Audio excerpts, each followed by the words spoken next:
ജ്വലിക്കുന്നൊരഗ്നിയാം ദിവ്യകാരുണ്യമേ, എന്തുവ്യശോഭയാണെന്നുള്ളം തെളിയും. ജ്വലിക്കുന്നൊരഗ്നിയാം ദിവ്യകാരുണ്യമേ, എന്തുവ്യശോഭയാലെന്നുള്ളം തെളിയും. ദിവ്യാഗ്നിതൻ ശക്തിയാലെന്റെ ഹൃദയം ശുദ്ധീകരിക്കണേ നാഥാ. ദിവ്യാഗ്നിതൻ ശക്തിയാലെന്റെ ഹൃദയം ശുദ്ധീകരിക്കണേ നാഥാ. ദിവ്യകാരുണ്യനാഥാ, ജ്വലിക്കുന്നൊരഗ്നിയാം ദിവ്യകാരുണ്യമേ, എന്തുവ്യശോഭയാലെന്നുള്ളം തെളിയും.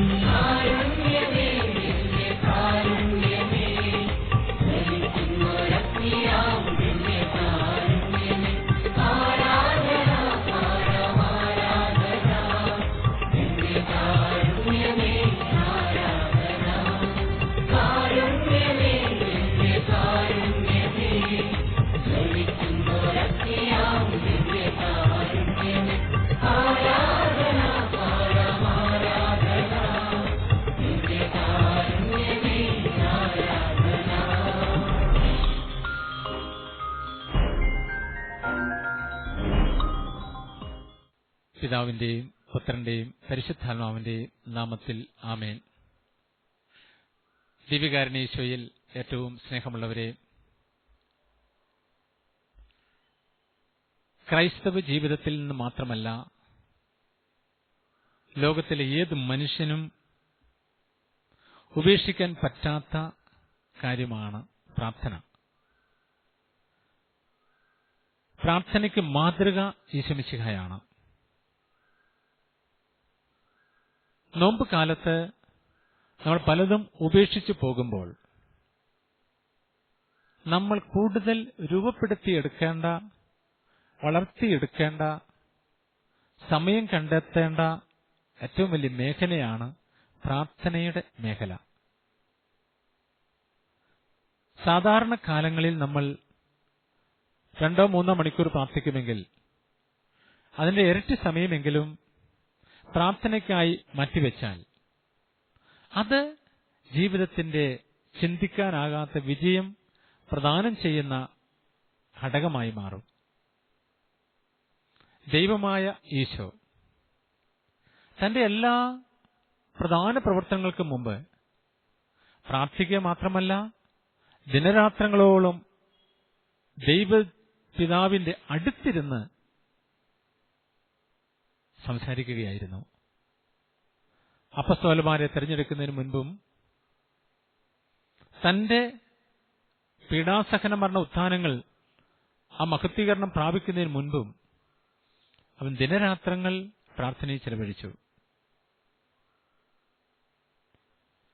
പ്രാർത്ഥിക്കുമ്പോൾ നമുക്ക് കിട്ടുന്ന ഏറ്റവും വലിയ ഫലമെന്ന് പറയുന്നത് ദൈവത്തിന്റെ പരിശുദ്ധാത്മാവാണ്. ലൂക്കായുടെ സുവിശേഷം 11-ാം അധ്യായം 13-ാം തിരുവചനത്തിൽ കർത്താവ് ഇത് അരുളി ചെയ്യുന്നുണ്ട്: മക്കൾക്ക് നല്ല ദാനങ്ങൾ നൽകുവാൻ ദുഷ്ടരായ നിങ്ങൾക്ക് അറിയാമെങ്കിൽ സ്വർഗസ്ഥനായ പിതാവ് തന്നോട് ചോദിക്കുന്നവർക്ക് എത്ര അധികമായി പരിശുദ്ധാത്മാവിനെ നൽകുകയില്ലേ. ലൂക്കായുടെ സുവിശേഷം 11-ാം അധ്യായം 13-ാം തിരുവചനം വളരെ വലിയൊരു സമ്മാനമാണ് നമുക്ക് വാഗ്ദാനം ചെയ്യുക. ലോകത്തിന് ഒത്തിരി ഭൗതിക കാര്യങ്ങളൊക്കെ ആയിട്ട് പ്രാർത്ഥിക്കുകയും ചോദിക്കുകയും അപേക്ഷിക്കുകയും ചെയ്യുന്നവരാണ് നമ്മളെല്ലാം. എന്നാൽ പ്രാർത്ഥനയിൽ വളർന്ന വ്യക്തികൾക്ക് മനസ്സിലാകും, യഥാർത്ഥത്തിൽ ഒറ്റ കാര്യം പ്രാർത്ഥിച്ചാൽ മതി, ബാക്കിയെല്ലാം കൂടെ വരും. അതെന്താണെന്നും ഈശോ നമുക്ക് വെളിപ്പെടുത്തി തന്നു. പ്രാർത്ഥനയിൽ യഥാർത്ഥത്തിൽ ഓരോ ഈശോയുടെ മകനും മകൾക്കും ലഭിക്കേണ്ടത് പരിശുദ്ധാത്മാവിനെയാണ്. ഈ പരിശുദ്ധാത്മാവ് ദാനമായി പിതാവായ ദൈവം പുത്രനിലൂടെ നമുക്ക് നൽകുന്നതാണ്. ഈ പരിശുദ്ധാത്മാവ് വന്നു കഴിഞ്ഞാൽ എല്ലാ കാര്യങ്ങളും പഠിപ്പിക്കുമെന്നും ഈശോ നമുക്ക് വാഗ്ദാനം ചെയ്തിട്ടുണ്ടല്ലോ. പരീക്ഷാകാലത്തൊക്കെ ചില കുഞ്ഞുങ്ങൾ ഒത്തിരി വേദനയോട് ഒന്ന് പറയാറുണ്ട്, അച്ഛാ, എല്ലാവരും വഴക്ക് പറയുകയാണ്, ഞാനാകട്ടെ ഒത്തിരി പഠിക്കുന്നുമുണ്ട്, പക്ഷെ എന്റെ തലയിലോട്ടൊന്നും കയറുന്നില്ല. ഞാൻ ചില കാണാതെ പഠിച്ച ഭാഗങ്ങൾ പരീക്ഷയുടെ അടുത്ത് വരുമ്പോൾ എഴുതാനായിട്ട് ആഗ്രഹമുണ്ടെങ്കിലും അപ്പോൾ കിട്ടുന്നില്ല. ഒപ്പം വീട്ടിൽ മാതാപിതാക്കന്മാർ എന്നും വഴക്കാണ്. വണ്ടിയാണ്, മണ്ടനാണ്, കഴുതയാണ്, ബുദ്ധിയില്ലാത്തവനാണ്. കുഞ്ഞുങ്ങൾക്കും മാതാപിതാക്കന്മാർക്കും എങ്ങനെ പ്രാർത്ഥിക്കണം, എന്ത് പ്രാർത്ഥിക്കണം, ആർക്കു വേണ്ടി പ്രാർത്ഥിക്കണം, ആരോട് പ്രാർത്ഥിക്കണം, എന്തിനു വേണ്ടി പ്രാർത്ഥിക്കണം എന്നറിയത്തില്ലാത്തത് കൊണ്ടാണ് ഇങ്ങനെയൊക്കെ സംഭവിക്കുക. ഞാൻ ആ കുഞ്ഞിനോട് പറഞ്ഞു വിട്ടു, യോഹന്നാന്റെ സുവിശേഷത്തിലെ പരിശുദ്ധാത്മാവിനെ സംലഭ്യമാക്കുന്നതിനായിട്ട് പ്രാർത്ഥിക്കുക. പരിശുദ്ധാത്മാവ് വന്നു കഴിയുമ്പോൾ എല്ലാ കാര്യങ്ങളും പഠിപ്പിക്കും. അതുകൊണ്ടാണ് ഈശോ പറഞ്ഞത്, നിങ്ങൾ ചോദിക്കേണ്ടത് പരിശുദ്ധാത്മാവിന് വേണ്ടിയിട്ടാണ്. പരിശുദ്ധാത്മാവിന് വേണ്ടിയാണ് നിങ്ങൾ ദാഹിക്കേണ്ടത്. പരിശുദ്ധാത്മാവ് വന്നു കഴിയുമ്പോൾ എല്ലാ കാര്യങ്ങളും നിങ്ങളെ പഠിപ്പിക്കും. അപ്പോൾ ഈ തിരുവചനം ധ്യാനിക്കുന്ന, കേൾക്കുന്ന, ശ്രവിക്കുന്ന, സംബന്ധിക്കുന്ന മക്കളെല്ലാവരും മനസ്സിലാക്കണം, നമുക്ക് നമ്മുടെ കുഞ്ഞുങ്ങളെ മണ്ടനാണ്, മടിച്ചയാണ്, പഠിക്കാൻ കഴിവില്ലാത്തവളാണ് എന്നൊന്നും പറഞ്ഞ് മാറ്റി നിർത്താതെ നമുക്ക് എന്തുകൊണ്ട് നമ്മുടെ കുഞ്ഞുങ്ങൾക്ക് ദൈവത്തിന്റെ പരിശുദ്ധാത്മാവിനെ ചോദിച്ചു നൽകിക്കൂടാ, പ്രാർത്ഥിച്ചു നൽകിക്കൂടാ, ദൈവസന്നിധിയിൽ ഇരുന്ന് മുട്ടിപ്പായി അപേക്ഷിച്ചുകൊണ്ട് നൽകിക്കൂടാ? ആ കുഞ്ഞുങ്ങളൊക്കെ പരീക്ഷ എഴുതുന്ന അവസരത്തിൽ പരിശുദ്ധാത്മാവിനെ വിളിച്ച് പ്രാർത്ഥിക്കാൻ പറഞ്ഞു കൊടുത്തുകൂടാ? പരിശുദ്ധാത്മാവിന്റെ നിറവിനായി ദാഹിച്ചുകൂടാ? നമുക്കറിയാനും പരിശുദ്ധാത്മാവ് വന്നു കഴിഞ്ഞാൽ എല്ലാം ആയല്ലോ. പരിശുദ്ധാത്മാവ് വന്നു കഴിഞ്ഞാൽ എല്ലാം പൂർണ്ണതയാകുമല്ലോ. അപ്പോൾ ഈശോ തന്നെ പറയുന്നു, നിങ്ങൾ ചോദിച്ചു കഴിഞ്ഞാൽ, സാധാരണ മനുഷ്യര് ഒരപ്പനോട് മകൻ അപ്പൻ ചോദിച്ചാൽ കല്ല് കൊടുക്കുമോ? മുട്ട ചോദിച്ചാൽ തേളിനെയോ വല്ലതും കൊടുക്കുമോ? ദുഷ്ടരായ നിങ്ങൾക്ക് തങ്ങളുടെ മക്കൾക്ക് നല്ലത് കൊടുക്കാൻ അറിയാമെങ്കിൽ എന്റെ അപ്പച്ചൻ സ്വർഗസ്ഥനായ പിതാവ് നിങ്ങൾ ചോദിച്ചാൽ നൽകാതിരിക്കുമോ? മത്തായിയുടെ സുവിശേഷം 7-ാം അധ്യായം 7-ാം തിരുവചനം പറയുന്നുണ്ട്, ചോദിക്കുവിൻ നിങ്ങൾക്ക് ലഭിക്കും, അന്വേഷിക്കുവിൻ നിങ്ങൾ കണ്ടെത്തും, മുട്ടുവിൻ നിങ്ങൾക്ക് തുറന്നു കിട്ടും. എന്നാൽ ചോദിക്കുന്ന ഏവനും ലഭിക്കുന്നു, അന്വേഷിക്കുന്നവനും കണ്ടെത്തുന്നു, മുട്ടുന്നവന് തുറന്നു കിട്ടുകയും ചെയ്യുന്നു. ഈശോ നമ്മുടെ ഒരു സത്യം പഠിപ്പിക്കുന്നുണ്ട്, നിങ്ങൾ ചോദിക്കണം, ചോദിക്കണം, ചോദിക്കണം, ചോദിക്കണം. ഈ വചനം കേൾക്കുന്ന ഈ നിമിഷത്തിൽ തന്നെ ഒന്ന് ചോദിച്ചേ, ഈശോട്ട് ചോദിച്ചേ, വേണ്ടതെല്ലാം ചോദിച്ചേ, ഏത് കാര്യവും ചോദിച്ചേ. ഭൗതിക കാര്യമാകാം, മനുഷ്യരല്ലേ, നമുക്കൊക്കെ ഇത് ആവശ്യമുണ്ട്. സമ്പത്ത്, ആരോഗ്യം, സൗന്ദര്യം, ജീവിക്കാൻ ആവശ്യമായതെല്ലാം നമുക്ക് ആവശ്യമില്ലേ? ചോദിച്ചുകൊള്ളുക. അതൊന്നും ചോദിക്കരുതെന്ന് കർത്താവ് പറഞ്ഞിട്ടില്ല. പക്ഷെ ചോദിക്കുമ്പോൾ നിങ്ങൾ കർത്താവിനോട് ചേർന്ന്, ദൈവത്തോട് ചേർന്ന് ചോദിക്കണം. ദൈവതിരുമനസ്സിന് വിധേയപ്പെട്ട് ചോദിക്കണം. അതുകൊണ്ടാണ് പലപ്പോഴും നല്ലൊരു പ്രാർത്ഥനയാണ് കർത്താവ് പിതാവിനോട് ചോദിച്ചതുപോലെ, അങ്ങ് തിരുമനസ്സാകുന്നെങ്കിൽ ഈ കാസ എന്നിൽ നിന്നും അകറ്റിക്കളയണം. ദൈവപിതാവിന്റെ തിരുമനസ് നമ്മൾ പ്രാർത്ഥനയിൽ കൊണ്ടുവരണം. പക്ഷെ ദൈവം തിരുമനസ് എന്ന് പറയുന്നത് നമുക്ക് അനുഗ്രഹം തരുന്നത് തന്നെയാണ്. അതാണ്ട് നമ്മളെയൊക്കെ ശാസിക്കാനോ ശിക്ഷിക്കാനോ അല്ലെങ്കിൽ തള്ളി മാറ്റാനോ ഒന്നുമുള്ളതല്ല പിതാവായ ദൈവം. ദൈവത്തിന്റെ സ്നേഹം എന്ന് പറഞ്ഞാൽ അങ്ങനെയല്ല. അതുകൊണ്ടാണ് നമ്മൾ വായിക്കുക, അവിടെ ദുഷ്ടന്മാരുടെ മേലും ശിഷ്ടന്മാരുടെ മേലും സൂര്യനെ ഉദിപ്പിക്കുകയും മഴ പെയ്യുകയും ചെയ്യുന്നു. അവിടുത്തെ സ്നേഹത്തിന് മുമ്പിൽ എന്ത് ചോദിക്കാം? സ്നേഹിച്ചുകൊണ്ടായിരിക്കണം പ്രാർത്ഥിക്കേണ്ടത്. പ്രാർത്ഥനയിൽ സ്നേഹമുണ്ടെങ്കിൽ നമുക്ക് സ്വാതന്ത്ര്യമുണ്ട്. സ്വാതന്ത്ര്യം ദൈവത്തിന്റെ മക്കൾക്ക് അവകാശപ്പെട്ടതാണ്. ആ സ്വാതന്ത്ര്യം നമ്മൾ സ്വീകരിച്ച് ദൈവഹിതപ്രകാരം ജീവിച്ച് നമ്മൾ ചോദിക്കണം. പ്രാർത്ഥന എനിക്ക് ഒത്തിരി സന്തോഷം നൽകുന്ന, ഒരു ധ്യാനത്തിന് ഇട നൽകുന്ന പ്രാർത്ഥന ഈശോയുടെ ഗത്സമനിലെ പ്രാർത്ഥനയാണ്. ലൂക്കായുടെ സുവിശേഷം 22-ാം അധ്യായം 39 മുതൽ 45 വരെയുള്ള തിരുവചനങ്ങൾ. അവൻ പുറത്തു വന്ന് പതിവ് പോലെ ഒലിവുമലയിലേക്ക് പോയി. ശിഷ്യന്മാരും അവനെ പിന്തുടർന്നു. വചനം ശ്രവിക്കുക. പതിവനുസരിച്ചാണ്, അല്ലാതെ കണ്ട് ഈ പീഡാസകനവും കുരിശുമരണവും ഏറ്റെടുക്കുന്നതിന് മുമ്പ് പെട്ടെന്നൊരാവശ്യത്തിലായിട്ട് ഈശോ പോവുകയില്ലായിരുന്നു. വചനം പറയുന്നു, 22-ാം അധ്യായം 39-ാം തിരുവചനം, അവൻ പുറത്തു വന്ന് പതിവ് പോലെ ഒലിവുമലയിലേക്ക് പോയി. നമുക്കിതൊരു പാഠമായിരിക്കണം. ചില കുഞ്ഞുങ്ങളെങ്കിലും പരീക്ഷയുടെ സമയങ്ങൾ മാത്രം പ്രാർത്ഥിക്കും. അതുപോരെ മക്കളെ. ജീവിതം മുഴുവൻ പ്രാർത്ഥനയാക്കണം. കുടുംബ പ്രാർത്ഥനയെ ഒരിക്കലും ഉപേക്ഷിക്കരുത്. പതിവ് പോലെ നമ്മുടെ ജീവിതം നമ്മൾ മുമ്പോട്ട് നയിക്കണം പ്രാർത്ഥനയിൽ. ഈശോ നമുക്കതിന് മാതൃക നൽകുന്നു. പതിവ് പോലെ അവൻ ഒലിവുമലയിലേക്ക് പോയി. ശിഷ്യന്മാരും അവനെ പിന്തുടർന്നു. ശിഷ്യന്മാരെ ഈശോ ഇത് പഠിപ്പിച്ചിരുന്നു. പലപ്പോഴൊക്കെ ശിഷ്യന്മാരെ ഈശോ അന്വേഷിച്ചു പോയപ്പോഴൊക്കെ ഈശോ മലമുകളിൽ പിതാവായ ദൈവത്തോട് ഒത്ത് പ്രാർത്ഥനയിലായിരുന്നു.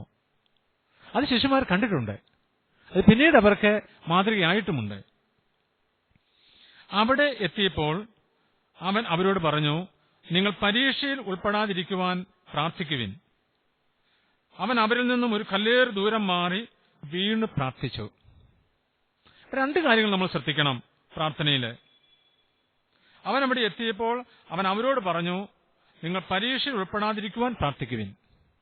അപ്പോൾ നമുക്ക് ഈ ലോകത്തെ തിന്മകളുണ്ടെന്നും പരീക്ഷകളുണ്ടെന്നും പ്രലോഭനങ്ങളുണ്ടെന്നും ഈശോ നമ്മെ ഓർമ്മിപ്പിക്കുകയാണ്. അപ്പോൾ ഈ പ്രലോഭനങ്ങളെയും പരീക്ഷകളെയും അതിജീവിക്കണമെങ്കിൽ നമ്മൾ എന്ത് ചെയ്യണം? നമ്മൾ പ്രാർത്ഥിക്കണം, നിരന്തരം പ്രാർത്ഥിക്കണം. അങ്ങനെ പ്രാർത്ഥിക്കുവാൻ പോയ ഈശോ അവരിൽ നിന്ന് മാറിപ്പോയാണ് പ്രാർത്ഥിച്ചത്. താൻ തെരഞ്ഞെടുത്ത, താൻ കൂടെ കൊണ്ടുപോയ ആ അപ്പസ്തോലന്മാരെ മാറ്റി നിർത്തി അവൻ പോയി പിതാവിനോട് പ്രാർത്ഥിക്കുകയാണ്. എന്തിനാണ് അങ്ങനെ പ്രാർത്ഥിക്കുക? അത് ഈശോയുടെ ഹൃദയവും ഈശോയുടെ മനസ്സും ഈശോയുടെ ആത്മാവും പിതാവായ ദൈവത്തിന്റെ മനസ്സോടും ആത്മാവോടും ഹൃദയത്തോടും ചേർക്കുന്നതിന് വേണ്ടിയിട്ടാണ്. അതുകൊണ്ടാണ് നമ്മൾ നമ്മുടെ ദൈവത്തോട് വ്യക്തിപരമായി പ്രാർത്ഥിച്ചു വളരണം. എന്റെ ജീവിതാവശ്യങ്ങൾ എന്റെ ദൈവത്തിനറിയാം. ആ ദൈവത്തോട് ഞാൻ സ്വതന്ത്രമായി ഒറ്റയ്ക്കിരുന്ന് പ്രാർത്ഥിക്കുമ്പോൾ, എന്റെ ഹൃദയം തുറക്കുമ്പോൾ ഇവിടെ മറ്റൊന്നും ചിന്തിക്കേണ്ട കാര്യമില്ല. ദുഃഖമാണ് ദുഃഖം പറയാം, സന്തോഷമാണെങ്കിൽ സന്തോഷം പങ്കുവെക്കാം, പരാതിയാണ് പരാതി പറയാം. നമ്മളെ നിർബന്ധിച്ച് ആവശ്യപ്പെടണമെങ്കിലും അങ്ങനെ ചോദിക്കാം, ഒരു കുഴപ്പവുമില്ല. ദൈവം തരേണ്ടതാണെങ്കിൽ തരും. അത് ബന്ധമാണ്, ഈശോയുമായിട്ടുള്ള ബന്ധമാണ്. നല്ലൊരു ബന്ധമുള്ള ഏതൊരു വ്യക്തിക്കും ഏത് ജീവിത സാഹചര്യങ്ങളിലും ഏത് വിധത്തിലും ഏത് വിധേനയും പ്രാർത്ഥിക്കാം. ഈശോ അതിനെല്ലാത്തിനും മാതൃകയാണ്. അപ്പോൾ നമ്മൾ വ്യക്തിപരമായ പ്രാർത്ഥനയ്ക്ക് ഈ നോമ്പുകാലത്ത് ആത്മീയ ചൈതന്യത്തിൽ വളരുവാൻ ആഗ്രഹിക്കുന്നവർ പ്രത്യേകം ശ്രദ്ധിക്കണം. എത്രമാത്രം വ്യക്തിപരമായി പ്രാർത്ഥിക്കുവാൻ സമയം കണ്ടെത്താമോ അത്രമാത്രം നമ്മൾ പ്രാർത്ഥിച്ച് മുൻപോട്ട് പോകണം. തുടർന്ന് വചനം പറയുന്നു, അവൻ അവരിൽ ദൂരെ മാറി, ഒരു കല്ലേറ് ദൂരം മാറി വീണ് ഇങ്ങനെ പ്രാർത്ഥിച്ചു, പിതാവേ, അങ്ങേക്കിഷ്ടമെങ്കിൽ ഈ പാനപാത്രം എന്നിൽ നിന്നും അകറ്റണമേ, എങ്കിലും എന്റെ ഹിതമല്ല അവിടുത്തെ ഹിതം നിറവേറട്ടെ എന്നും. ഈ പരീക്ഷയ്ക്ക് ഒരുങ്ങുന്ന കുഞ്ഞുങ്ങൾ പോലും, അതേപോലെ ഒരുക്കുന്ന മാതാപിതാക്കന്മാർ പോലും പ്രാർത്ഥിക്കണം. നിന്റെ തിരുമനസ്സനുസരിച്ച് എന്റെ കുഞ്ഞുങ്ങൾക്ക് വിജയം നൽകണം. നിന്റെ തിരുഹിതമനുസരിച്ച് എന്റെ കുഞ്ഞുങ്ങൾക്ക് നല്ല ഭാവി നൽകണം. നിന്റെ തിരുഹിതമനുസരിച്ച്, തിരുമനസ്സനുസരിച്ച് എന്റെ കുടുംബത്തെ അനുഗ്രഹിക്കണം. അങ്ങനെ നമ്മൾ പ്രാർത്ഥിക്കാൻ പഠിക്കുമ്പോൾ മാത്രമേ യഥാർത്ഥത്തിൽ നമ്മൾ നന്നായി പ്രാർത്ഥിക്കുന്നവരാവുകയുള്ളൂ. അങ്ങനെ ഈശോ പ്രാർത്ഥിച്ചു കഴിഞ്ഞപ്പോൾ അപ്പോൾ അവനെ ശക്തിപ്പെടുത്തുവാൻ സ്വർഗത്തിൽ നിന്ന് ഒരു ദൂതൻ പ്രത്യക്ഷപ്പെട്ടു. അതാണ് പ്രാർത്ഥനയുടെ ഉത്തരം. ഈ കാസ മാറ്റിപ്പോകാനല്ല, മറിച്ച് ശക്തിപ്പെടുത്തുകയാണ്. സ്വർഗത്തിൽ നിന്നും ഒരു ദൂതനെ പിതാവായ ദൈവം അയച്ചു. ആരുടെ അടുത്തേക്ക്? തന്റെ പുത്രനായ ഈശോയുടെ അടുത്തേക്ക്. അത് ശക്തിപ്പെടുത്തുന്നു. നീ കാസ കുടിക്കണം, പക്ഷേ ഞാൻ നിന്റെ അപ്പൻ പരിശുദ്ധാത്മാവിന്റെ ശക്തി നിനക്ക് തരും. അതുകൊണ്ടാണ് നമ്മളൊക്കെ ചില കാര്യങ്ങൾ പ്രാർത്ഥിച്ചാലും കിട്ടിയില്ലെങ്കിൽ വിഷമിക്കരുത്. ദൈവത്തിന്റെ ഹിതമുണ്ട്, ദൈവത്തിന്റെ ഇഷ്ടമുണ്ട്. ആ ദൈവത്തിന്റെ ഹിതവും ഇഷ്ടം അനുസരിച്ച് മാത്രമേ മുമ്പോട്ട് നീങ്ങുകയുള്ളൂ. നമ്മൾ എന്ത് ചെയ്യണം? അവിടുത്തെ ഹിതമനുസരിച്ച് പ്രാർത്ഥിക്കണം, അവിടുത്തെ ഇഷ്ടമനുസരിച്ച് പ്രാർത്ഥിക്കണം. ഇനിയും ഈശോയുടെ പ്രാർത്ഥനയുടെ മറ്റൊരു സവിശേഷത നമ്മളിന്ന് ധ്യാനിക്കുകയാണ്. അവൻ തീവ്രമായ വേദനയാൽ മുഴുകി കൂടുതൽ തീക്ഷ്ണമായി പ്രാർത്ഥിച്ചു. അവന്റെ വിയർപ്പ് രക്തത്തുള്ളികളായി നിലത്ത് വീണു. അവന്റെ വിയർപ്പ് രക്തത്തുള്ളികളായി നിലത്ത് വീണു. 22 44 തിരുവചനം വളരെ ചിന്തയ്ക്ക് അർത്ഥം നൽകുന്ന തിരുവചനമാണ്. എന്താണത്? പ്രാർത്ഥന അത്ര കഠോരമായിരുന്നു. ഏറ്റെടുക്കാൻ പോകുന്ന പീഡാസഹന മരണ ഉത്ഥാനങ്ങൾ ഈശോയ്ക്ക് മുൻകൂട്ടി ബോധ്യം കിട്ടിയിരുന്നു. ആ ഈശോ വേദന, മാനുഷിക വേദന അത് മുൻകൂട്ടി അനുഭവിച്ച ഈശോ അവന്റെ വിയർപ്പ് കണങ്ങൾ രക്തകണങ്ങളായി നിലത്ത് വീണു. പലപ്പോഴും നമ്മളുമൊക്കെ ഒരിക്കലെങ്കിലുമൊക്കെ ജീവിതത്തിൽ ഇതുപോലെ അനുഭവത്തിലൂടെ കടന്നു പോകും മക്കളെ. നമ്മുടെ കണ്ണീരിൽ രക്തമൊഴുകും, നമ്മുടെ ചിന്തകളിൽ ദുഃഖങ്ങൾ ഒഴുകും, നമ്മുടെ മനസ്സിൽ തീരാത്ത അസ്വസ്ഥതകൾ ഉണ്ടാകും. അപ്പോൾ നമ്മൾ ഈ വചനം ധ്യാനിച്ചോണം. ലൂക്കായുടെ സുവിശേഷം 22-ാം അധ്യായം 44-ാം തിരുവചനം. അവന്റെ വിയർപ്പ് രക്തത്തുള്ളികൾ പോലെ ആയി. ഇതാണ് പ്രാർത്ഥനയുടെ പരിണിത ഫലവും പ്രാർത്ഥനയുടെ ശക്തിയും. ദൈവാത്മാവിനാൽ നിറഞ്ഞാൽ, ദൈവിക ശക്തിയാൽ പൂരിതരായാൽ ലോകത്തിലെ ഏത് സഹനങ്ങളും ക്ലേശങ്ങളും സന്തോഷത്തോടെ വാരി പുണരുവാൻ ഈശോ നമ്മളെ സഹായിക്കും. ദൈവത്തിന് ഇത്രമാത്രം മാതൃക നൽകിയെങ്കിൽ ഈ വലിയ ദിവസങ്ങളിൽ പ്രാർത്ഥനയുടെ മനോഭാവം എത്രമാത്രം തീവ്രതയോട് നാം പുലർത്തണമെന്ന് ഈശോ നമ്മെ പഠിപ്പിക്കുന്നു. ഈശോ നമ്മളെ ശക്തിപ്പെടുത്തും. ഏത് തകർന്ന അവസരത്തിലും, ഏത് ബുദ്ധിമുട്ടേറിയ അവസരത്തിലും, ആരുമില്ലാത്ത അവസരത്തിലും. കാരണം ഈശോ ഈ മാനുഷികമായ വേദനയിലൂടെ കടന്നുപോയ വ്യക്തിയാണ്. അവന്റെ ശക്തി, അവന്റെ പരിശുദ്ധാത്മാവിന്റെ കൃപ നമ്മളെ സഹായിക്കും. തുടർന്ന് വരുന്ന ആരാധനയിൽ വിശ്വാസത്തോടെ നമ്മുടെ ഹൃദയ തലങ്ങളിൽ വരുന്ന പ്രാർത്ഥനകൾ സ്വർഗത്തിലേക്ക് ഉയർത്തി ഈശോയുടെ അനുഗ്രഹം പ്രാപിച്ചോണം. ആരാധന അനുഗ്രഹങ്ങളുടെ നിമിഷമാണ്. ഈശോയുടെ സ്നേഹം വാരിപ്പെടുന്ന സമയമാണ്. ദൈവികാനീശോ നമ്മെ അനുഗ്രഹിക്കട്ടെ. പിതാവിന്റെയും പുത്രന്റെയും പരിശുദ്ധാത്മാവിന്റെയും നാമത്തിൽ ആമേൻ.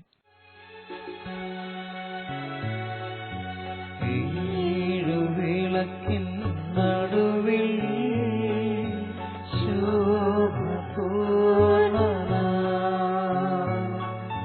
മാറത്ത് പൊൻകച്ചയണിഞ്ഞും കാണുന്നേശുവേ, ആദിനം അന്ത്യനും നീ മാത്രമേശുവേ. സ്തുതികൾക്കും പുകഴ്ചയ്ക്കും നിയോഗ്യനേശുവേ.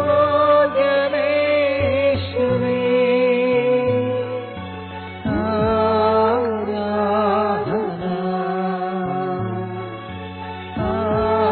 ആരാധന. ഞങ്ങൾക്ക് പ്രാർത്ഥനയ്ക്ക് മാതൃക നൽകുന്ന, ജീവിതത്തിലുടനീളം മാതൃക നൽകിയ പൊന്നുതമ്പുരാനെ, തിരുമുമ്പിൽ പ്രാർത്ഥനയ്ക്കായിട്ടാണ് അയോഗ്യരായ ഞങ്ങൾ അനേക ലക്ഷം മക്കൾ ഒന്നിച്ചുകൂടിയിരിക്കുക. എല്ലാ പ്രശ്നങ്ങൾക്കും ഉത്തരം പ്രാർത്ഥനയിൽ സംലഭ്യമാണല്ലോ. അങ്ങ് ദൈവത്തിന്റെ പുത്രനായിരുന്നിട്ടും ദൈവത്തോടൊത്തായിരിക്കുവാൻ, പിതാവിനോടൊത്തായിരിക്കുവാൻ രാത്രി മുഴുവൻ അങ്ങ് പ്രാർത്ഥിച്ചു. എല്ലാ പ്രധാന സംഭവങ്ങൾക്കും മുൻപ് അങ്ങ് പ്രാർത്ഥിച്ചു. പിതാവായ ദൈവം തന്ന കാസ ഏറ്റെടുക്കുന്നതിന് മുമ്പും ഗത്സമനിൽ അങ്ങ് പ്രാർത്ഥിച്ചു. അങ്ങയുടെ വിയർപ്പ് തുള്ളികൾ രക്തകണങ്ങളായി നിലവിച്ചു എന്നാണല്ലോ വചനം പറയുക. അങ്ങ് ഏറ്റെടുത്ത കഠോരമായ വേദന, ഓരോ പ്രാർത്ഥനയിലും അങ്ങ് ഞങ്ങൾക്ക് നേടിത്തന്ന രക്ഷ, അത് ഞങ്ങളും പ്രാർത്ഥനയിൽ അനുഭവിക്കട്ടെ. പ്രാർത്ഥന മനുഷ്യ ജീവിതത്തെ കരുത്തുള്ളതാക്കുമല്ലോ. പ്രാർത്ഥന മനുഷ്യ ജീവിതത്തെ മനസാന്തരത്തിലേക്ക് നയിക്കുമല്ലോ. പ്രാർത്ഥന മനുഷ്യനെ അനുതാപമുള്ളവരാക്കുമല്ലോ. പ്രാർത്ഥന മനുഷ്യരിൽ ദൈവിക ചിന്ത നിറയ്ക്കുമല്ലോ. പ്രാർത്ഥിക്കുന്നവർക്ക് അങ്ങെല്ലാം വാഗ്ദാനം ചെയ്തിട്ടുണ്ടല്ലോ. അപ്പനോട് മക്കൾ എന്ത് ചോദിച്ചാലും നൽകുമെന്നും, എന്നാൽ സ്വർഗസ്ഥനായ പിതാവിനോട് മക്കളായ ഞങ്ങൾ ചോദിച്ചാൽ എല്ലാത്തിന്റെയും പൂർണ്ണതയായ പരിശുദ്ധാത്മാവിന് നൽകുമെന്നും അങ്ങ് വാഗ്ദാനം ചെയ്തല്ലോ. അങ്ങയുടെ വചനത്തിൽ ഞങ്ങൾ ആശ്രയിക്കുന്നു. ആ വചനത്തിൽ ഞങ്ങൾ പ്രത്യാശ വയ്ക്കുന്നു. ചോദിക്കുന്നതിൽ കൂടുതൽ നൽകുന്നവനെ, ചോദിക്കുന്നതിന് മുമ്പേ ആവശ്യങ്ങൾ കണ്ടറിഞ്ഞ് നൽകുന്നവനെ, ഈ ആരാധനയെ സംബന്ധിക്കുന്ന എല്ലാ മക്കളിലേക്കും സ്നേഹത്തിന്റെ, കരുണയുടെ കൃപാകടാക്ഷം അയക്കണമേ. ചോദിക്കുന്നതിൽ കൂടുതൽ നൽകുന്നവനെ അങ്ങനെ പരിശുദ്ധാരൂപി അയച്ച് ഈ സ്നേഹ സമൂഹത്തിലേക്ക് എല്ലാവിധ ദൈവാനുഗ്രഹങ്ങൾ കൊണ്ടും ആശീർവദിച്ച് സമൃദ്ധിയും നിറയ്ക്കണമേ. പ്രാർത്ഥിക്കുന്ന എല്ലാ മക്കൾക്കും അങ്ങനെ പരിശുദ്ധാത്മാവിനെ നൽകണമേ. ചോദിക്കുന്നതിൽ കൂടുതൽ നൽകുന്നവനെ ഞങ്ങളെ അവിടുത്തെ സ്നേഹത്തിന്റെ ഉടമകളാക്കണമേ. സന്തോഷത്തോടെ ജീവിക്കുവാനും അഭിമാനത്തോടെ അങ്ങേ പ്രഘോഷിക്കുവാനും ഞങ്ങൾക്കിടയാകട്ടെ. പ്രാർത്ഥനയിൽ വളരുന്നവരായി, പ്രാർത്ഥിക്കുന്ന വ്യക്തികളായി, ഞങ്ങളുടെ കുടുംബത്തിലുള്ളവർക്കും മറ്റുള്ളവർക്കും മാതൃകയായി ഞങ്ങളുടെ ജീവിതം മാറട്ടെ. ഓ ദിവ്യകാരുണ്യമേ, ഈ ആരാധനയും ഏറ്റവും വലിയ പ്രാർത്ഥനയാണല്ലോ. അങ്ങോടൊപ്പമായിരിക്കുന്ന ശ്രേഷ്ഠകരമായ പ്രാർത്ഥന. ഈ ആരാധനയുടെ സമാപനത്തിൽ അങ്ങ് ഞങ്ങളെ ആശീർവദിക്കുമ്പോൾ അത്ഭുതങ്ങളും അടയാളങ്ങളും സംഭവിക്കുവാൻ തീഷ്ണതയോടെ പ്രാർത്ഥിക്കുന്ന മക്കളിലേക്ക് ദിവ്യകാരുണ്യത്തിന്റെ ശക്തിയുടെ അനുഗ്രഹം ഒഴുകട്ടെ. അങ്ങനെ രോഗസൗഖ്യമായി, അത്ഭുതങ്ങളും അടയാളങ്ങളുമായി ദിവ്യകാരുണ്യത്തിന്റെ ശക്തി ലോകമെങ്ങുമുള്ള മക്കളെ അനുഗ്രഹിക്കുന്ന നിമിഷങ്ങളായി ഈ നിമിഷങ്ങൾ മാറട്ടെ. പ്രാർത്ഥന കേൾക്കണമേ കർത്താവേ, യാചന നൽകണമേ. നമുക്കെല്ലാവർക്കും സന്തോഷത്തോടും ഭക്തിയോടും കൂടെ നിന്ന് കർത്താവേ ഞങ്ങളുടെ പ്രാർത്ഥന കേൾക്കണമേ എന്ന് അപേക്ഷിക്കാം. കർത്താവേ ഞങ്ങളുടെ പ്രാർത്ഥന കേൾക്കണമേ. ഞങ്ങളുടെ മാതാവായ തിരുസഭയെ സംരക്ഷിക്കണമെന്നും വിവിധ രാജ്യങ്ങളിൽ മർദ്ദനമനുഭവിക്കുന്ന സഹോദരരെ ആശ്വസിപ്പിക്കണമെന്നും ഞങ്ങൾ പ്രാർത്ഥിക്കുന്നു. കർത്താവേ ഞങ്ങളുടെ പ്രാർത്ഥന കേൾക്കണമേ. തിരുസഭയുടെ ദിവനായ ഫ്രാൻസിസ് പാപ്പായ്ക്ക് വേണ്ടിയും സഭയുടെ തലവനും പിതാവുമായ മേജർ ആർച്ച് ബിഷപ്പ്മാർ ജോർജ് മെത്രാപ്പൊലീത്തായ്ക്ക് വേണ്ടിയും അതിരൂപതാധ്യക്ഷ ശ്യാമാർ യോസേഫ് മെത്രാപ്പൊലീത്തായ്ക്ക് വേണ്ടിയും അവരുടെ സഹപ്രവർത്തകർക്ക് വേണ്ടിയും ഞങ്ങൾ പ്രാർത്ഥിക്കുന്നു. കർത്താവേ ഞങ്ങളുടെ പ്രാർത്ഥന കേൾക്കണമേ. ഞങ്ങളുടെ നാടിനെയും നഗരത്തെയും ഞങ്ങളുടെ അതിരൂപതയെയും ഇടവകയെയും ഇതിലെല്ലാ സ്ഥാപനങ്ങളെയും കുടുംബങ്ങളെയും പ്രത്യേകിച്ച് വിവിധ നിയോഗങ്ങളും ആഗ്രഹങ്ങളുമായി ആരാധനയെ സംബന്ധിക്കുന്ന എല്ലാ മക്കളെയും ആശീർവദിച്ച് അനുഗ്രഹിക്കണമെന്ന് ഞങ്ങൾ പ്രാർത്ഥിക്കുന്നു. കർത്താവേ ഞങ്ങളുടെ പ്രാർത്ഥന കേൾക്കണമേ. വിശുദ്ധരായ വൈദികരെയും തീഷ്ണതയുള്ള സന്യാസിനെയും സന്യാസികളെയും ചൈതന്യം നിറഞ്ഞ ആത്മായ പ്രേക്ഷിതരെയും തിരുസഭയ്ക്ക് പ്രദാനം ചെയ്യണമെന്ന് ഞങ്ങൾ പ്രാർത്ഥിക്കുന്നു. കർത്താവേ ഞങ്ങളുടെ പ്രാർത്ഥന കേൾക്കണമേ. രോഗികൾക്ക് സുഖവും ആസന്നമന്നർക്ക് സമാധാനവും ശുദ്ധിനസ്ഥിതിലെ ആത്മാക്കൾക്ക് മോചനവും നൽകണമെന്ന് ഞങ്ങൾ പ്രാർത്ഥിക്കുന്നു. കർത്താവേ ഞങ്ങളുടെ പ്രാർത്ഥന കേൾക്കണമേ. കുടുംബങ്ങളിൽ സമാധാനം പുലർത്തണമെന്നും യുവതീവാക്കന്മാരെ വിശുദ്ധരായി പരിപാലിക്കണമെന്നും ഞങ്ങൾ പ്രാർത്ഥിക്കുന്നു. കർത്താവേ ഞങ്ങളുടെ പ്രാർത്ഥന കേൾക്കണമേ. പ്രാർത്ഥിക്കാം. ലോകാവസാനം വരെ മനുഷ്യരുടെ ജീവിക്കുവാൻ വേണ്ടി പരിശുദ്ധ കുർബാന സ്ഥാപിച്ച പരമകാർണികനായ കർത്താവേ, ഈ ബലിപീഠത്തിൽ എഴുന്നള്ളിയിരിക്കുന്ന അങ്ങേ ഞങ്ങൾ ആരാധിക്കുകയും സ്തുതിക്കുകയും ചെയ്യുന്നു. അങ്ങ് ഞങ്ങൾക്ക് നൽകിയിട്ടുള്ള സഹായങ്ങൾക്കും അനുഗ്രഹങ്ങൾക്കുമായി ഞങ്ങൾ അങ്ങയോട് നന്ദി പറയുന്നു. പാവങ്ങളെക്കുറിച്ച് പശ്ചാത്തപിക്കുവാനും അവയ്ക്ക് പരിഹാരം ചെയ്യുവാനും ഞങ്ങളെ സഹായിക്കണമേ. പരിശുദ്ധ കുർബാന എഴുന്നള്ളിയിരിക്കുന്ന യേശോ, കാരുണ്യപൂർവ്വം ഞങ്ങളെ ആശീർവദിക്കണമേ. സകലത്തിന്റെയും നാഥ എന്നേക്കും. ആമേൻ.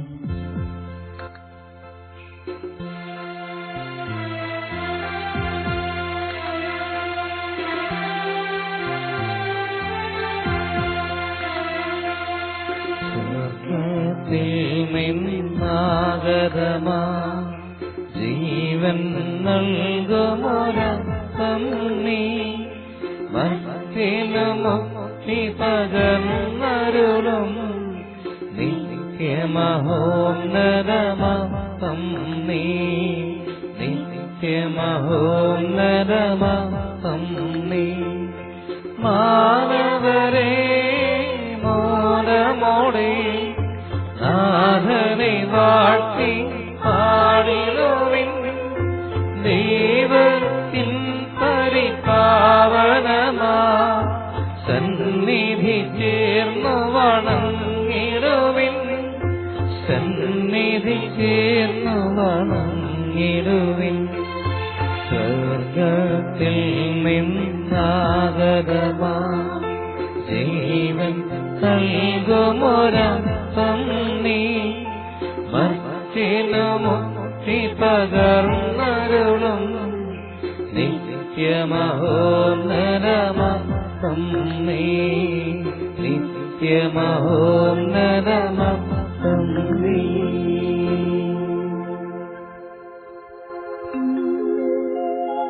പരിശുദ്ധ ശരീരത്താലും വിലയേറിയ രക്തത്താലും പാപത്തിൻ കറകളിൽ നിന്നും മർത്യനു നീ മോചനമേകി. സകലേശാനുവികടാക്ഷം സുഗണമേ വത്സലസുതരേ, നിർമ്മലരായി ജീവിച്ചിടുവാൻ ചിന്തണമേ ദിവ്യവരങ്ങൾ.